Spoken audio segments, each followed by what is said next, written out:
We're going to be talking about how GTD can help us with our wellness when we are working remotely.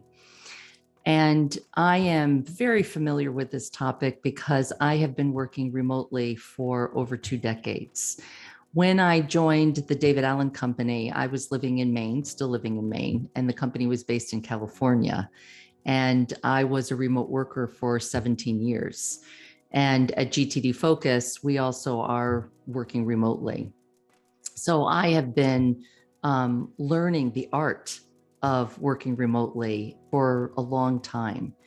And one of the things that I see that's very typical when a new client comes to work with us is back-to-back meetings, not having space in their calendar, learning how to now work remotely, particularly when they were working in the office 5 days a week.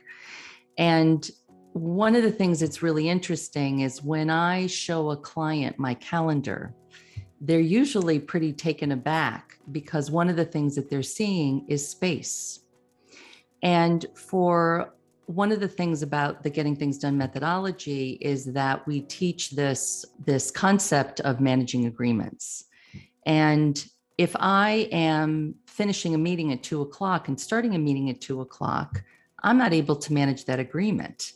And I may experience a little stress because I'm losing my focus at the end of the meeting, and then I'm not able to keep my commitment at the beginning of the next meeting. So I have space all throughout my day to engage and recover. And I was very grateful to David Allen, who had introduced us to Tony Schwartz's work, which dovetails so beautifully with GTD, which is engaging and recovering. And he wrote a book called The Power of Full Engagement and the Way We're Working Isn't Working. And he talks about these 90 minutes, being able to really focus for 90 minutes and then recovering. And that recovering could just be a couple of minutes and then engaging again. So when I see a client having back-to-back meetings, I'm like, where's your recovery time? Where's your space? So it's a real topic that we work on through these programs to get them on the other side of it. So I've been very fortunate because I do have the ability of controlling my calendar and there's space. And when I'm doing my calendar weekly review, so when I'm doing my weekly review and I'm doing the calendar part of the weekly review, I am really not only looking at the logistics of things, but I'm looking for the space. I'm looking also for my well-being in that week. Do I have time to exercise? Do I have time to prepare my meals, have lunch, visit friends and family, so that I'm really in harmony personally and professionally. And by always doing that calendar review as part of my weekly review, it keeps me in the driver's seat of my well-being. And sure, periodically it might get a little off-kiltered, but then I can renegotiate, recalibrate, and get back, because sometimes that, life happens and there's the reality. So, but I am looking for that space and that ability to take care of myself, because we all know that it's so important to be able to do. And I think it's an art to be able to do it when you're working remotely. It's very easy to just kind of keep working.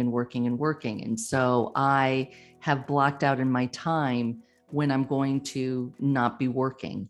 One of the things that I always am sharing with my clients that I've been doing for a year now is on Wednesdays from 12 to 1, I am meeting a group of women and playing tennis with them in the middle of my day. And I never thought that I could do that. Never felt like I could give myself permission to do that. And it has been a game changer. Just that one thing that I do in the middle of my work week, in the middle of my day. And sure, I work a little bit longer on Wednesday evening.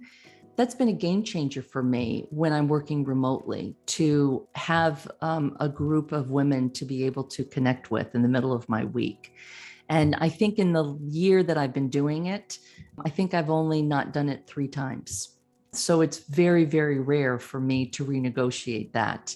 And that has been something that has been so instrumental in my well-being working remotely.